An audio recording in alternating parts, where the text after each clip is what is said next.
हर हर महादेव। 23वां अध्याय। भस्म, रुद्राक्ष और शिव नाम के महामात्य का वर्णन। ऋषिगण बोले, हे महाभाग व्यास शिष्य सूत जी, आपको नमस्कार है। अब आप परम उत्तम भस्म महामात्य का विस्तार पूर्वक वर्णन कीजिए। भस्म महामात्य, रुद्राक्ष महामात्य और उत्तम नाम महामात्य, इन तीनों का परम प्रसन्नता पूर्वक प्रतिपादन कीजिए और हमारे हृदय को आनंदित कीजिए। तब सूत जी बोले, हे महर्षियों, आप लोगों ने बहुत उत्तम बात पूछी है।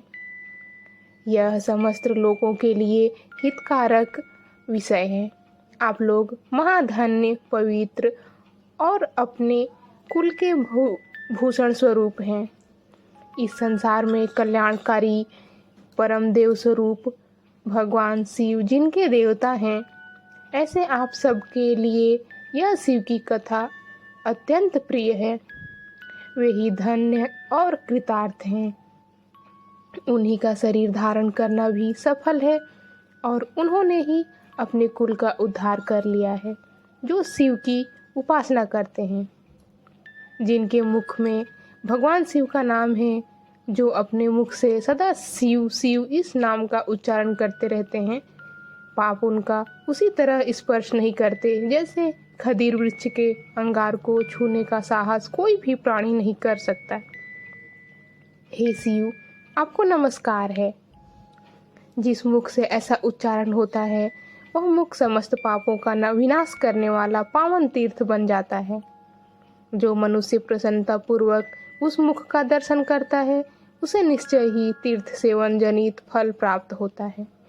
हे ब्राह्मणों, शिव का नाम, विभूति यानी कि भस्म और रुद्राक्ष, ये तीनों त्रिवेणी के समान परम पुण्य वाले माने गए हैं। जहाँ ये तीनों शुभतर वस्तुएं सर्वदा रहती हैं, उसके दर्शन मात्र से मनुष्य त्रिवेणी स्नान का फल पा लेता है। जिसके शरीर पर भस्म, रुद्राक्ष और मुख में शिव नाम ये तीनों नित्य विद्यमान रहते हैं, उसका पाप विनाशक दर्शन संसार में दुर्लभ है। उस पुण्यात्मा का दर्शन त्रिवेणी के समान ही है। भस्म, रुद्राक्ष और शिव नाम का जप करने वाले और त्रिवेणी, इन दोनों में रंग मात्र भी अंतर नहीं है। ऐसा जो नहीं जानता वह निश्चित ही पापी है, इसमें संदेह नहीं है। जिसके मस्तक पर विभूति नहीं है, अंग में रुद्राक्ष नहीं है और मुख में शिवमयी वाणी नहीं है, उसे अधम व्यक्ति के समान त्याग देना चाहिए। भगवान शिव का नाम गंगा है, विभूति यमुना मानी गई है और रुद्राक्ष को सरस्वती कहा गया है। इन तीनों की संयुक्त त्रिवेणी समस्त पापों का नाश करने वाली है। बहुत पहले की बात है, हितकारी ब्राह्मण ने, जिसके शरीर में उक्त ये तीनों त्रिपुंड्र, रुद्राक्ष और शिवनाम संयुक्त रूप से विद्यमान थे, उनके फल को तुला के पलड़े में एक ओर रखकर त्रिवेणी में स्नान करने से उत्पन्न फल को दूसरी ओर के पलड़े में रखा और तुलना की तो दोनों बराबर ही उतरे। इसलिए विद्वानों को चाहिए कि इन तीनों को सदा अपने शरीर पर धारण करें।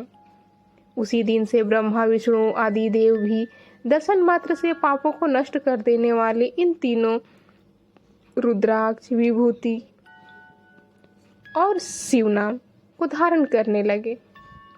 ऋषिगण बोले, हे सुव्रत, अर्थात भस्म, रुद्राक्ष और शिव नाम, इन तीनों को धारण करने से इस प्रकार उत्पन्न होने वाले फल का वर्णन तो आपने कह दिया, लेकिन अब आप विशेष रूप से उनका महामात्य वर्णन कीजिए।